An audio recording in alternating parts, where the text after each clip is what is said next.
Dans le Nouveau Monde, la cité d'Éole. Ce n'était pas vraiment une cité, une succession d'arbres, de bosquets, de fougères où vivaient en paix plusieurs races animales. Des écureuils, des lapins, des biches, des oiseaux de toutes sortes. Combien de temps s'était écoulé depuis notre arrivée ici ? 2 semaines ? 3 semaines ? Nous faisions de bien étranges prisonniers. Libres de nos mouvements, nourris, logés, protégés. Berthold et d'autres écureuils nous avaient construit un petit abri à même le sol à l'aide de feuilles mortes et de brindilles. Et durant tout ce temps passé à Éole, Mila et moi avions pu apprendre les noms des choses du Nouveau Monde, comprendre le cycle du jour et de la nuit, qui ici durait 24 heures et non pas 38 comme dans les cavernes. Le soleil se levait, parcourait le ciel, puis se couchait. Oh, bien dormi, moi. Mila s'étirait au dehors. Je restais assis dans notre hutte, laissant mon regard dériver sur les allées et venues du peuple d'Éole. Un nouveau jour se levait. La seule chose qui faisait de nous de vrais prisonniers, c'était notre statut. Nous étions comme des parias. Même si les divers habitants d'Éole s'avéraient d'une politesse exemplaire, peu venaient d'eux-mêmes nous voir. Nous n'avions, depuis le temps que nous étions là, qu'un seul et unique interlocuteur, Berthold. Vous êtes réveillé ? Bonjour, Berthold. Bonjour. Il descendait d'un arbre avec souplesse. Je vais vous demander de me suivre. Quoi ? On va où ? Le conseil d'Éole se réunit aujourd'hui pour discuter de votre cas. Discuter de notre cas ? Il est temps de décider si vous avez une place ici avec nous. Il est temps pour nous de connaître toute votre histoire. Ensuite, le conseil tranchera. Soit vous restez ici, soit vous... Berthold baissa la tête comme si cela lui pesait de nous annoncer la triste nouvelle. Mila termina la phrase pour lui. Soit vous nous bannissez, n'est-ce pas ? Ce sont nos lois, Mila. Préparez votre défense. Ce sera plus un jugement. Un jugement ? Mais de quoi on est accusé ? D'être différent.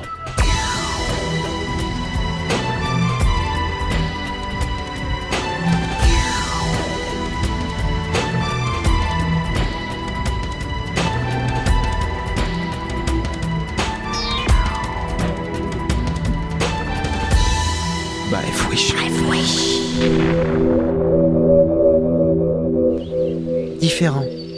Aux yeux de Berthold et des siens, au regard de tous les habitants d'Éole, nous avions commis une faute. La différence. Mais eux-mêmes ne se ressemblaient pas trait pour trait, ils étaient de races différentes. Alors pourquoi ? Berthold nous amena au cœur d'un arbre, le plus grand de tous, l'arbre du conseil. Nous passâmes par le trou menant à l'intérieur. La salle était large et ronde, creusée dans le bois, et au fond, assis en demi-cercle, 3 des 4 sages du conseil. Un vieil écureuil siégeait entouré d'une fourmi et d'un oiseau. « Entrez, entrez !» Berthold restait au dehors. Personne ne devait assister au jugement du conseil. Personne d'autre que le conseil et les accusés. « Entrez, Squeak et Mila ! Des baïfouiches, n'est-ce pas ?» Oui. Des baïfouiches. Écoutez, je comprends pas pourquoi vous nous accusez, et puis... La fourmi avait haussé la voix. Elle semblait nerveuse. « Calmez-vous, Ziggy mon ami, calmez-vous. Je suis César, le chef du conseil d'Éole. Voici Ziggy, représentante des insectes, Voltaire, le représentant des oiseaux. Moi, je représente les mammifères. Et... Brutus n'est pas là ? Non, il n'a pas voulu sortir de sa rivière. Il disait que tant qu'on fera des réunions ici, ce sera pas possible pour lui. C'est un peu trop sec. Cette vieille morue, elle les arrête qui flemmarde, c'est tout. Très bien, très bien. Je déclare cette séance ouverte. Ouvre-le. Ziggy était super lourd. C'était eux les sages d'Éole ? Mila et moi avions échangé un regard inquiet. Nous sommes là pour vous écouter. Racontez-nous tout depuis le début. D'où vous venez et qu'est-ce que vous venez faire ici ? J'y vais ? Ouais. Et j'ai tout raconté. Wish City, les baïfouiches, les creuseurs, le grand chambardement, lorsque le grand trou est apparu dans une galerie, l'arrivée des rats, la bataille, la mort de Booz. Mon cœur battait à tout rompre. Les larmes affluaient lorsque j'évoquais Booz, mon vieil ami. 3 sages baissèrent la tête par compassion. Notre arrivée dans le Nouveau Monde, la découverte du soleil, l'attaque de Pierre-Jean Grégoire, et tout le reste. Et nous avons été sauvés par Berthold. Et voilà pourquoi nous sommes à Éole. Si nous n'avions pas rencontré Berthold, je sais pas si nous aurions survécu. Nous sommes... Tout est si étrange pour nous ici, si différent. Dans les cavernes, tout est si différent. Vous ne pouvez pas nous laisser comme ça. Et pourquoi donc ? Nous apportez-vous quelque chose en échange ? Non. Mais juste...